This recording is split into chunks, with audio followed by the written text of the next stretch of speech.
కొట్లాడదండి 2500 ఎకరాలు పట్టభూమి కోసం కొట్లాడుతున్నామండి. అంతకుముందు వాళ్ళు ఏం చెప్పారంటే అసెంట్ భూమి తీసుకుంటాం పట్టభూమి దగ్గర రామని చెప్పారు. గత బీఆర్ఎస్ గవర్నమెంట్ చెప్పింది. ప్రజెంట్ ఉన్న ఇప్పుడు కాంగ్రెస్ గవర్నమెంట్ అదే చెప్పింది.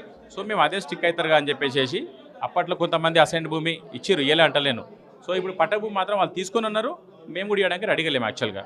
సో ఇప్పుడు ప్రజెంట్ వీళ్ళు ఏంటంటే మన ఏదైతే కాంగ్రెస్ గవర్నమెంట్ ముందు రాలేదో వాళ్ళు ప్రతిపక్షంలో ఉన్నప్పుడు ఏం చెప్పారంటే మీ భూములు మీకు ఇస్తాము, మేము మీ భూములు తీసుకోము, మీ భూముల దగ్గరికి రాము, ఫార్మాసిటీ క్యాన్సిల్ చేస్తామన్నారు.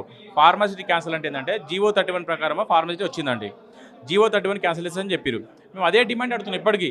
జీవో 31 క్యాన్సిల్ చేయి, మా భూములు తీసుకుని అన్నారు, మా భూములు మీరు తీసుకోవద్దు. ప్రధాన డిమాండ్ ఇదే అండి. ఒకవేళ జీవో 31 క్యాన్సిల్ అయిందనుకో మాకు తెలుసు మా భూములు ఎట్లా కాపాడుకోవాలి.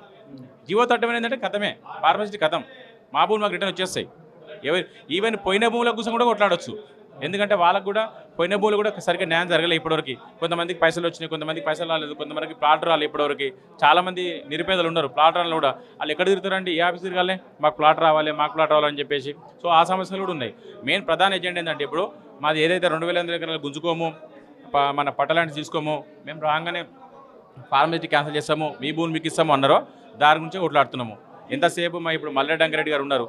టెక్నికల్గా పాసిబుల్ అవుతలేదంటే టెక్నికల్గా పాసిబుల్ అన్నప్పుడు మాకు హామీ ఇవ్వద్దు. ఎందుకు ఇచ్చారు హామీ అంటే వేరే భూముల గురించి ఇచ్చినాము, ఫ్యూచర్లో పొయ్యే భూముల గురించి మీకు హామీ ఇచ్చినంటే ఫ్యూచర్లో పొయ్యే భూములు ఇప్పుడే మీకు ఎట్లా తెలుస్తుంది? అట్లా అనుకుంటే మన 119 కాన్స్టిట్యూన్సీలో చెప్పాలి అదే మాట. మీ భూముల బరువునే మేము కాపాడుతాం రాబాయ్ అని ఎందుకు చెప్పలే? ఓన్లీ ఇబ్రాహీంపట్నం ఎందుకు చెప్పారు అంటే దగా మోసమే కదా. ఏ రకంగా న్యాయం చేస్తారు వాళ్ళు? కోదండరెడ్డి రైతు కమిషన్ చైర్మన్ ఉన్నాడు. ఎక్కడ వర్క్ జరిగినా వచ్చి ఆపేటోడు పని ఏది ఇది కోట్లకు స్టే ఉంది రాబాయ్, మీరు ఇలా కాలు పెడితే తిరగకూడదు రాబాయ్ అని చెప్పేది. ఇప్పుడేమంటాడు చేసుకోపోండిరా పని చూసుకుంటాము, పోలీసులను పెడుతున్నారు, పని చేయించుకుంటున్నారు. ఇది ఎంతవరకు కరెక్టు?